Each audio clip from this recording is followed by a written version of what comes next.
What if I told you that Ocarina of Time Reborn will merge the split timeline into the era of the wilds? Hey there, my name is Saoyhr and I'm an amateur Zelda creator on the internet. I make videos talking about Zelda news and other Zelda stuff that I find interesting, and I stream a variety of games from time to time. The recent reveal of Ocarina of Time Reborn has arguably broke the internet, being one of the most anticipated games of this coming fall. With this anticipation comes fan theories and discussion around the game on the internet like no other, and even its timeline implications have people going crazy, and that's what I'm here to talk about today. Disclaimer, obviously everything in this video is my own speculation unless stated otherwise. I will be talking about theories you can find others talking about, but I will be giving my perspective and logical opinion on them. I'm not claiming that everything I discuss in this video is an original prediction or thought of mine. If it is, you will know, and I will try to back up my ideas with my own logic and reasoning and maybe even a source or two. This video is to provide a platform for discussion for those who want to discuss Ocarina of Time Reborn and all the possible implications this game brings with it. Now, let's get into our topics for today's video.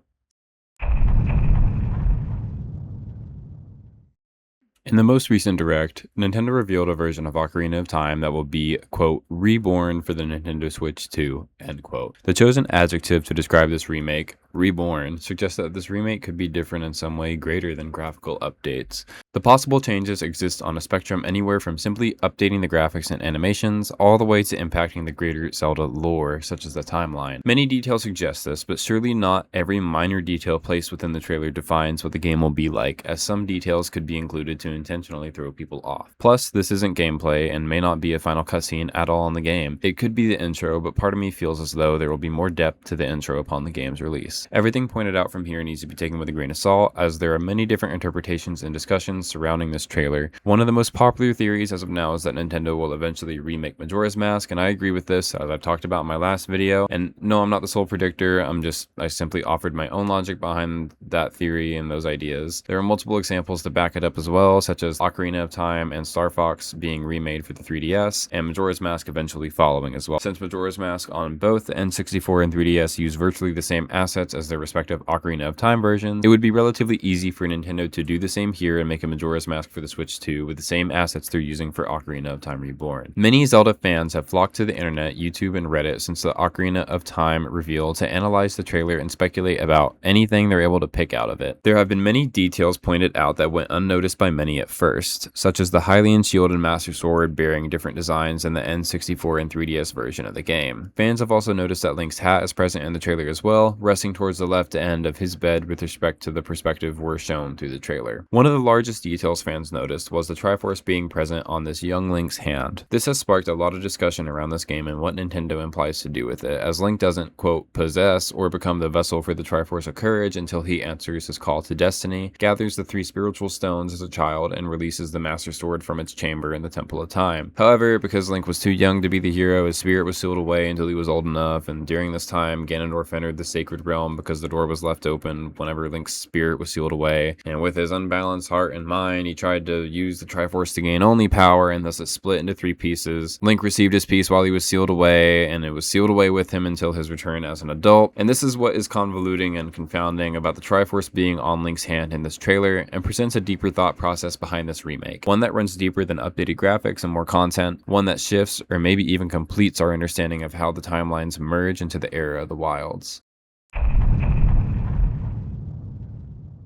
For all those who are familiar with the lore behind the Legend of Zelda franchise, you may be aware of the timeline split that occurs after Ocarina of Time. The events of this game subsequently fracture the Zelda timeline into 3 branches, the hero being defeated, and the hero being triumphant, which is split into a child and adult era. Even though Link was sent back in time whenever he succeeded to live his childhood out, the timeline that he was sent from, where he was an adult, continued to exist without him. Zelda simply transferred him using the Ocarina of Time. Hyrule in the adult timeline was then sealed and flooded, which led to the events of Wind Waker, and the child timeline that Link got to live out led to Majora's Mask and eventually Twilight Princess. What is confusing many people, however, is the detail that I pointed out earlier about the Triforce being present on Link's hand as a child in the trailer. While many people seem to think this was a mythos detail to generate more hype, I feel as though Nintendo could be pulling some timeline shenanigans here, because they don't just toss around the Triforce like that. While I've seen some people say Nintendo could be changing how the timeline splits, I feel as though that's easier said than done. It would be much harder for Nintendo to make all the games make sense in a chronological order by preventing the timeline from splitting with this remake. Does anyone remember the updated timeline from a while ago that included the Era of the Wild games? I have a feeling that Nintendo could be using this Ocarina of Time Reborn to fix the timeline split by merging them into the Era of the Wilds in some way. We know that the cycle of reincarnation with Link and Zelda and all of them will continue eternally due to the cursed demise at the end of Skyward Sword. It's not too outlandish to say that the events of Ocarina of Time, with all the timeline stuff that happened, could eventually occur again in one of the timelines and somehow manage to re-merge them into the eventual Era of the Wild. The only support I have for this theory over Nintendo retconning the current timeline altogether is the style of the game logo that they showed us. When comparing the new game logo to the previous ones, we can immediately see that the red font for Zelda has been changed, as well as the black text surrounding it. The game logo now sports a golden font, and the style choice is interesting as well. The font for Zelda now looks much more similar to the Era of the Wilds type of game logo, which seems to suggest that this game has something to do with the Era of the Wilds. This could also be supported by the Skyward Sword, Master Sword, and Hylian Shield being present in the game logo as well, which we know is used during Breath of the Wild and Tears of the Kingdom. This is what makes me think that Nintendo could be merging the timelines right before the Era of the Wilds with this game, rather than retelling what happened originally or trying to change the original events. This would also coincide with the quote reborn phrasing, with the events happening again and fixing what was left undone. Also, I find the tapestry shown in this trailer to be odd. While the tapestry surely isn't an accurate map of anything we're getting in this remake, the land seems foreign and unfamiliar based on what we can make out this far. The weird chamber looking thing to the right reminds me of the Temple of Time, but I don't know for sure. It's confusing to see the same architecture on the opposite side of the Deku Tree as well, so I'm unsure really of the perspective this tapestry would be from in game. We also see the Kokiri and some of their fairies along the edge of the tapestry. I point all of this out to say it doesn't seem like Nintendo to ship this game again and keep the story completely the same, or at least not have it impact the timeline in some way, shape, or form. I feel like this is the perfect opportunity for them to expand how all these timelines faded to legend and merged into the Era of the Wilds we know today. We need some sort of explanation for that, and Ocarina of Time Reborn is the perfect candidate for this, especially since Link already has the Triforce apparently. This could very well indicate that we're seeing a reincarnated version of the Hero of Time return to fix what his calling started.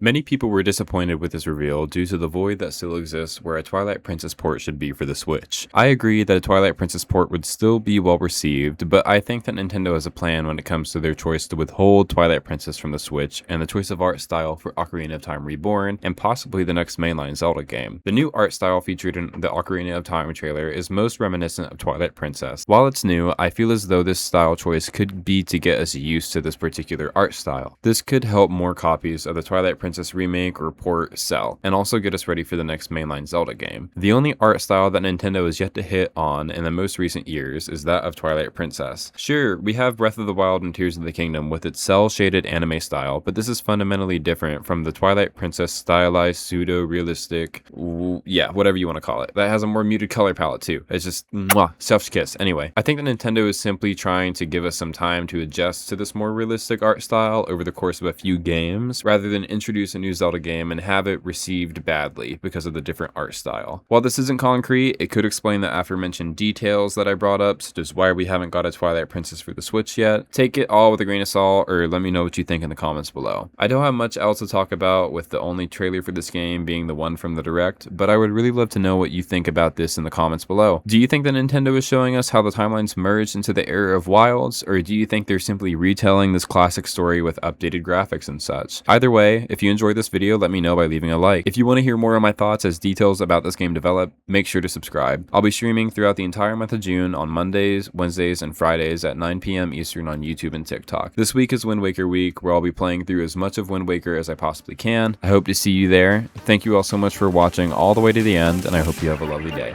Bye-bye.